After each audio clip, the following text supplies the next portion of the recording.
Hello दोस्तों, कैसे हैं। उम्मीद करता हूँ सारे दोस्त खैरियत से होंगे। आज हम इस वीडियो में बात करने वाले हैं ब्रेक के बारे में। जैसे कि आप देखेंगे, ड्राइवर का कंसर्न ये है, जैसे कि आप ब्रेक मारते हैं तो एक टी की आवाज़ आती है, उसके बाद कोई भी ब्रेक काम नहीं करता और कुछ इस तरह से जो स्क्रीन के ऊपर मैसेज आ जाता है, जो कि आप इसको पढ़ सकते हैं। इसमें क्या प्रॉब्लम हो सकती है, यानी प्रॉब्लम तो ब्रेक के रिलेटेड ही है। क्या दिक्कत हो सकती है, इस तरह की जब भी दिक्कत आपकी गाड़ी में आती है तो कई प्रॉब्लम हो सकती हैं। आपका ज़्यादातर बल्ब ही ख़राब रहता है, बीएस बल्ब भी ख़राब हो सकता है और सतह का बल्ब भी ख़राब होता है। चलो इस वीडियो में हम डायग्नोसिस करके देखते हैं। मैं उस्मान आप सभी भाइयों से रिक्वेस्ट करता हूं कि जिन भाइयों ने अभी तक हमारे चैनल को जो है सब्सक्राइब नहीं किया, सब्सक्राइब करें, लाइक करें और दोस्तों के साथ शेयर करें, अपने भाई को सपोर्ट करें, ताकि इस तरह के और भी इन फ्यूचर वीडियो मैं अपने चैनल पर अपलोड करता रहूँ। जैसा कि आप देखेंगे कि अभी हम डायग्नोस्टिक करने के लिए हमने बहुत ही शॉर्ट वीडियो बनाने की कोशिश करूँगा इंशाल्लाह।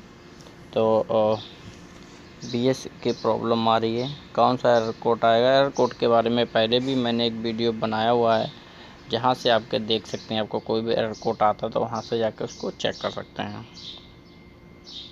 अगर आप एक्सेंट्री यूज़ करते हैं तब इस तरह से जो है डायग्नोसिस करके खुद भी चेक कर सकते हैं। अभी ओपन हो रहा है, देखेंगे गाड़ी में क्या प्रॉब्लम है। इससे पहले भी बहुत सारे वीडियो मैंने अपलोड किए हुए हैं। जो भाई सऊदी अरब में नए आए हुए हैं और इलेक्ट्रीशियन का काम कर रहे हैं, वो हमारे चैनल पे बने रहें और वीडियो को देखें, क्योंकि उन्हीं के लिए हम वीडियो अपलोड करते हैं। जितनी भी वीडियो नए आदमियों के लिए बहुत ही यूज़फुल हैं। जैसे कि आप देखेंगे, मैं बीएस में यहाँ तो बीएस में देखेंगे और क्या लिखा हुआ है, axle modulator of driver axle fault. तो ये क्या है एक्सल मॉड्यूल, ये हमारा जो है 73 यानी 7300 नंबर है। इसको चेक करना पड़ेगा ये कौन सा बल्ब है। ये बल्ब जो आपका 73 है, इसका मतलब ये हो गया 7300, इसका मतलब है एक्सल मॉड्यूलर है, यानी हमारा बीएस में फ़ॉल्ट है। तो बीएस को आप चेक भी कर सकते हैं कि ये किस चीज़ का एरर है। तो एरर के लिए इसके ऊपर हम क्लिक करेंगे, उसके आगे जाएंगे तो आप देखेंगे करंट फॉल्ट कोड में आपको ये एक्सल मॉड्यूलर डबल एक्सल का मिल जाएगा। उसके आगे जाएंगे तो आपको A28 एक्सल मॉड्यूल, ये पूरा आ गया, फ़ोटो आप देख सकते हैं। बीएस कुछ इस तरह से दिखाई देता है। बीएस चेंज करेंगे, इंशाल्लाह ओके हो जाएगी गाड़ी।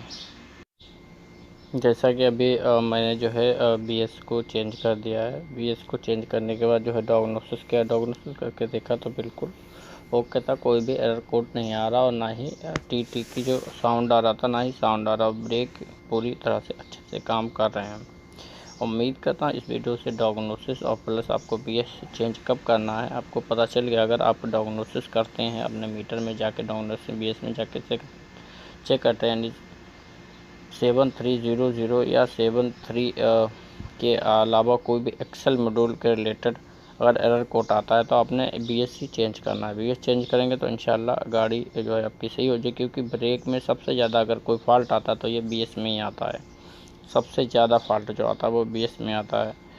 सारे भाइयों से रिक्वेस्ट है, जिन भाइयों ने अभी तक हमारे जो चैनल को सब्सक्राइब नहीं किया, सब्सक्राइब करें और अपने भाई को सपोर्ट करें। ये जो फ़ोटो आप देख रहे हैं, ये बीएस डालने के बाद मैंने कंप्यूटर किया था तो चेक किया, क्योंकि कोई भी पार्ट डालने के बाद आपने जो एरर कोड डिलीट करना ज़रूरी होता है, क्योंकि नेक्स्ट टाइम जब आप चेक करेंगे तो आपको ये जानकारी हो कि हमने डिलीट कर दिए थे। उम्मीद करता हूँ वीडियो आपको